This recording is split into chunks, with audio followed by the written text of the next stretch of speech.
there living her life. You know, Jones having a great time. Oh my gosh. I'm much sparklier. All the time. Yeah. Facts. Younger, so it's like, yeah. He's so horny. It's the game is good. I consider it sometimes. Oh, really? I'm pretty sure. Her production.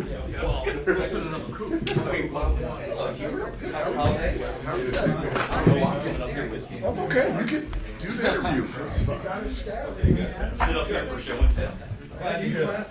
Andrew, can you lower your camera just a little bit? Andrew, request from the back. Look at all these cameras trained on you. I start getting a riser in the back. All Yeah, right, really? questions for Coach. Okay. What are your thoughts? Go for it. What are your thoughts on Kentucky just overall? I mean, they can score it, they share it. It looks like Bradshaw's added another dimension Yeah. to what they do. Like, just what's your assessment of Kentucky so far? Yeah, they do. You know, they, the way that they score in terms of their pace, I think is elite. You know, they're really good in transition. It's not just off of a missed shot or off of a turnover. Even after a made basket, they get the ball out quick. They do an excellent job of pitching the ball ahead, and they're very efficient at scoring in the first 6 or 7 seconds of a possession. And so from that standpoint, you know, our transition defense in any scenario is going to have to be really good defensively. And you talked about their ability not just to pass the basketball, but also take care of it. They're, you know, it's a team that really does a nice job not turning the ball over. And then you add the dimension of Bradshaw and his length, his shot blocking ability, having a guy that can consistently score around the rim gives them another, asset on the offensive end. And so as it's been for the first 9 games, it'll be a great challenge for us, and we're excited about it. Kind of going off of that, you mentioned obviously the transition defense, but when there is a team that is that fast and has that many scorers, what's unique about the, I guess, on-court preparation, for a team that's averaging, obviously you guys have played a lot of teams. We're pretty fast too. For sure. But there's teams that you guys have played that are like high physicality, and they're the team that's just up and down and up and down. Yeah, Tennessee's pretty good in transition. Arkansas is pretty good in transition, and so and we're pretty good also. So we get to practice against each other every day, and so. But you're right, Kentucky's speed. They've got a number of different playmakers that have the ability to advance the ball up the floor, and their bigs, specifically Mitchell's an excellent passer and outletter, and he does a terrific job of just pitching the ball ahead and allowing them to get out in transition. So that's something that they do really well. It's something that I think we do really well, and we're just going to have to do it in that particular area better than them on Saturday. I know that the guys had exams, but you set up at MSG last week that this was an opportunity for you to spend some time working on yourself. Yeah. What are some of those things you guys worked on? Rebounding. More specifically with the rebounding, can you get into that a little bit more? Yeah. Made some progress with that. Yeah, I can get into it a little bit more. I think, first of all, just having more of a presence, getting second chance opportunities, consistently getting our 3, 4, and 5 to the offensive glass every time, giving us multiple opportunities to be able to score. Defensively, I've been straightforward and direct in terms of wanting to be the best, have the best defensive rebounding percentage in the country, which means you have to box out and you have to limit teams to 1 shot every possession. And so we've got to do a better job of creating contact first, boxing out, and being more active in getting those rebounds so that we can get out in transition on the offensive end. And so, for us to be the best that we can be, I've told the team from day one, we've got to be a really good rebounding team. We have to be a good defensive team, and we've got to take care of the basketball. And so those are things that we have talked about since the UConn game, re-emphasizing. You guys in Kentucky go after a lot of the same guys in recruiting. With with that in mind, is it almost like having sort of an advanced scouting report on teams like that when you've seen a lot of these guys through high school and AAU, while like Dillingham from Asheville? Is it kind of like that? Well, I mean, I think, you know, in terms of, you know, individual scouting report, you know a little bit more about somebody because you've spent time recruiting them. But in terms of any extra advantage in terms of playing against them, I don't see that at all. I mean, obviously, you know, we've seen and we've been at the same tournaments, AAU tournaments and high school games as a number of guys on both teams. And I think that's one of the things that makes it a lot of fun is that you get to compete against people that are known. Is there anyone in practice who's kind of stood out in the last week, you know, as you're making adjustments since that UConn loss? I wouldn't specifically point out one person. I would say everyone has, you know, this since coming back from UConn has done three things. One, we've gotten a little bit of rest in terms of, you know, maybe a sore ankle, a sore wrist, and so from a health standpoint, we've gotten healthier. I feel like our guys have done a fantastic job of finishing out the semester academically the right way, and I really feel like each one of the guys has really worked hard on getting better this last week and a half to put ourselves in a position to play our best against a really good Kentucky team. Hubert, as you with Cormac, as you've looked at it yourself as a guy who can shoot it, I know he's shooting a great percentage from the free throw line, but outside he's hit a little bit of a funk here. Yeah. What do you think he's rushing his shot, or do you think he's like? What would your assessment be? Like sometimes, I don't know. To me, it looks like he's either rushing it or sort of wishing it. Yeah. What would you say? Well, I just, you know, filtered through my own experience in my career, and there were times that my shot just didn't go in. I mean, you know, my checkpoints for me personally was, you know, was there anything, you know, from a fundamental standpoint, you know, was my elbow not in? Was I not following through? Was I not using my legs? Was a rotation on my shot not the way that I have practiced it or how I wanted it? And then I would also, so if I can check that box, I would look at, you know, what is my shot selection? It doesn't matter if I'm shooting poor shots, I'm going to shoot a poor percentage. So I would look at that. And then number three is, you know, was I preparing? Was I spending the extra time before and after practice to be able to put myself in a position to shoot at a high percentage? And so in relation to Cormac, there hasn't been anything, you know, from a structural fundamental standpoint that I would say is why he hadn't shot it as well as he would have liked it. I don't think it's in terms of shot selection, and I think it's impossible to be in the gym more than Cormac. Okay. And at the end of the day, for me, the percentages always evened out. There were times where I shot the ball and I didn't make it, and there were times where I can close my eyes and I can throw it behind my back and it would swish and go in. And those things happen. And but again, and I've said this before with everybody, but specifically with Cormac, what he brings to the team, that's one thing that he brings to the team, one of many things. He is not a shooter. He is a basketball player. He is a leader. And what he brings to the team is so much. That's just one thing that he brings to the team. Just to follow up on that, and I hear you. We've talked about the many different things that he provides. Yeah. What do you talk to him about? Like, I mean, he's obviously a very experienced guy, played hundreds of college games. Like, when you're talking to him just out there or just around here, what do you guys talk about? In terms of basketball? Yeah, or like teaching points that you might try to give him, or just what's the general conversation like with him? Yeah, you know, I mean, with any player, I mean, in terms of like his shot, I would never, you know, as I said before, I don't see anything fundamentally or structurally wrong with the shot. That you know, shot selection is great.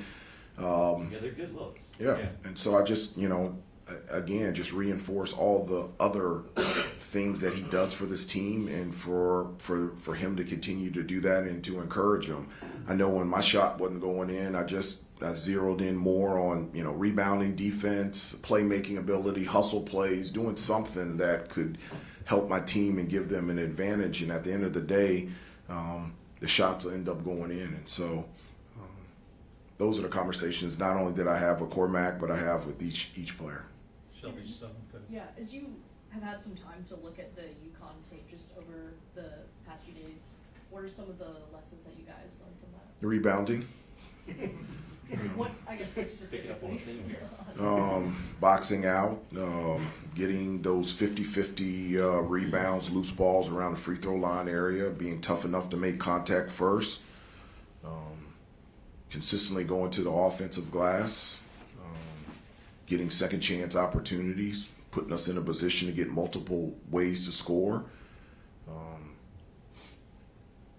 Those are the things, from the UConn game. But, after the UConn game, it's, we looked at the tape, and then how can we improve? How can we get better over this week? And then it's been focused on preparing for Kentucky. And so The success that UConn had in the half court against your switching, was that just because they're so talented, or did you see adjustments that need to be made coming out of that game? Well, they are really good in terms of their execution in the half court. There's just a ton of movements, a number of different types of actions, from flare screens to down screens to DHOs to ball screens. It takes a lot of communication to be able to defend them.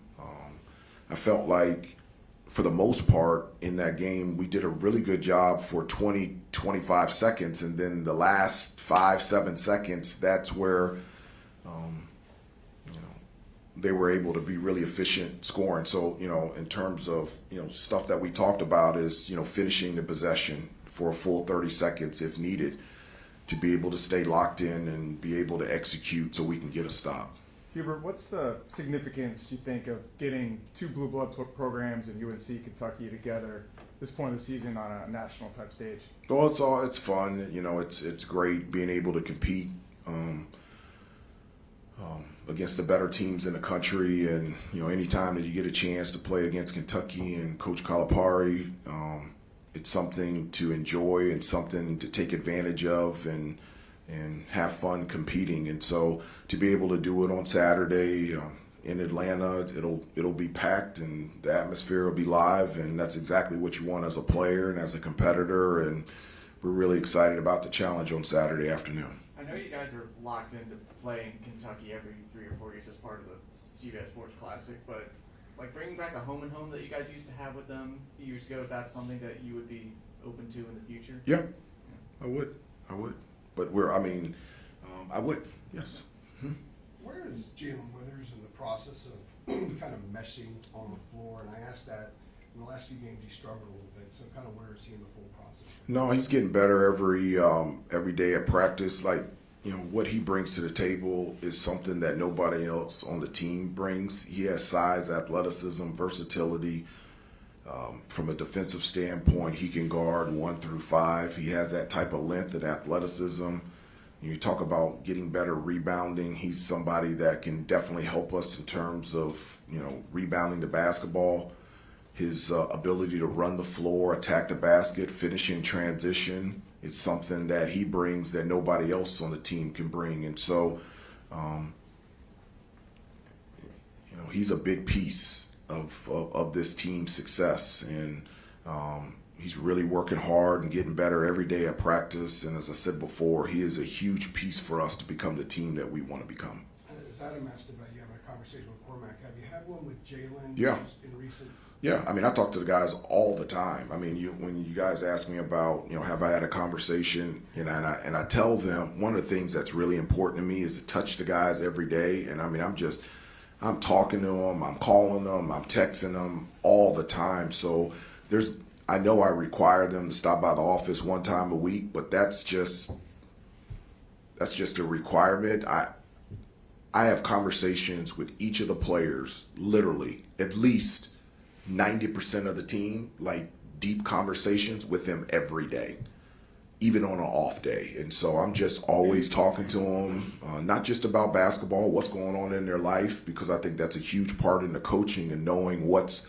going on in our players' lives. I think that plays a huge impact in how they perform, how they prepare, and how they play. And so, you know, I have conversations with them all the time. As you're preparing for this next game, have you thought back at all to the last Kentucky matchup?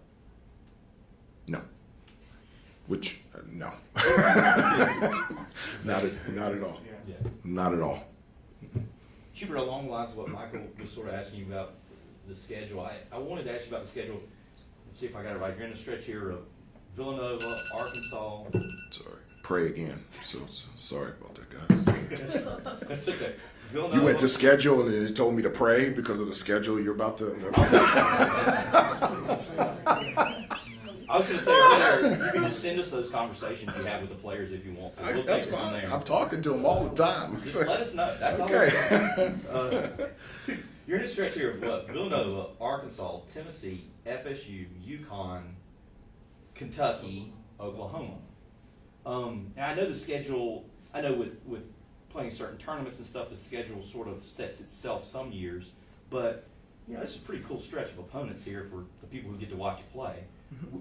Do you like it in terms of getting a team ready for the ACC, or is it too much?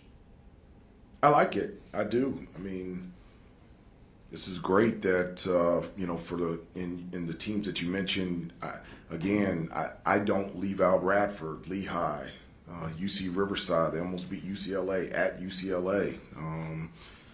You know, I like it. I do.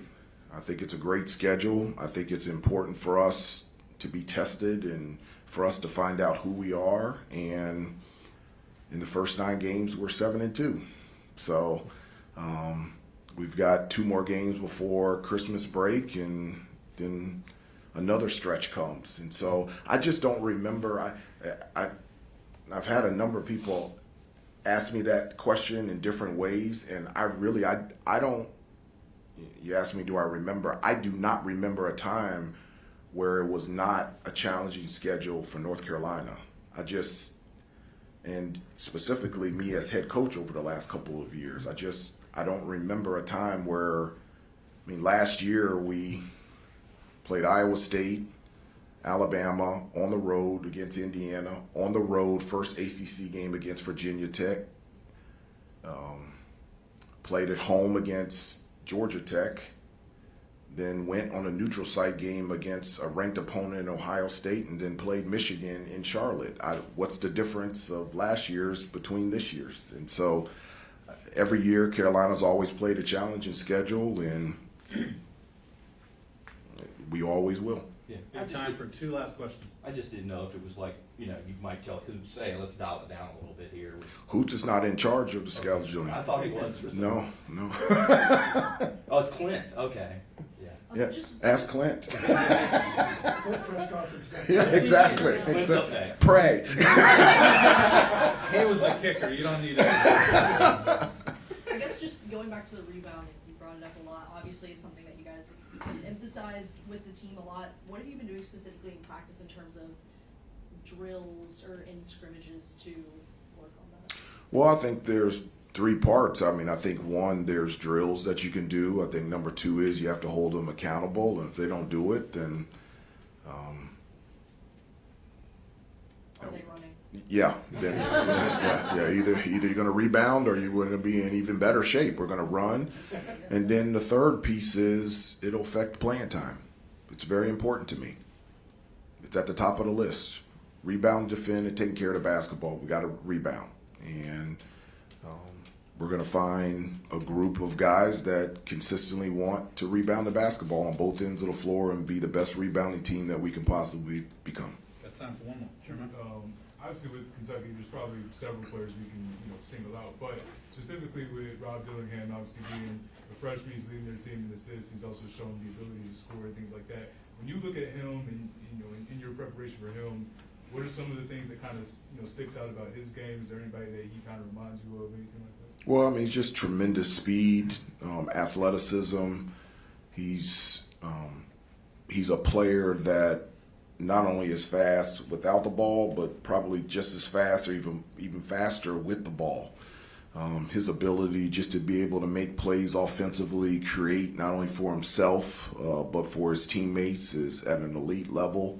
He's extremely confident. I've been really impressed with him defensively. He's done a nice job of getting steals and deflections, and he's done a nice job on the defensive end as well. He's off to a really good start, but it's not surprising to me. He's a fantastic kid and a wonderful player.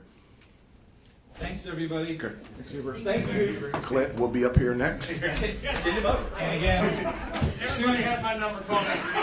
Tuesday Thank before you, Hubert. Oklahoma, we'll do something sort of informal. Right. Last year, we did it just up by the escalator there on the second floor at the Westin. We had to do something, I don't know, probably be like 2:30, 3 o'clock, Okay, so so after after. they practice. Yeah, Steve, you're still being on 1 second. Race back in. I mean, it was good for Yeah, the well, It's not mine. I think we tried to